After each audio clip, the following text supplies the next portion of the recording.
Kırmızı kordela, kör olasın Emine. İndim derelerine, bilmem nerelerine. Kaytan bıyıklarımı, sürsem nerelerine. Hey arabacı! Yol versene! 2 saattir korna çalıyorum, sağır mısın? Yo değilim. Öyleyse biraz sağa al da geçelim. Çüş. Patladın mı? Tabakhaneye bir şey mi yetiştireceksin? Yol ver dedim, Allah'ın ayısı! Kuzum, sen ananın karnında 9 ay nasıl durdun? Terbiyesiz herif! Buranın insanları hep senin gibiyse yandık! Yo, ben en kibarlarıyım şehirli Tango Hanım. Sağa çekiyorum, buyur geçiniz.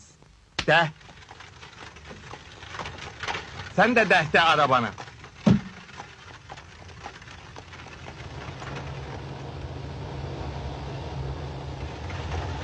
Ayı ne olacak? Bana ayı dedi. Ne de kibarmış canım, de.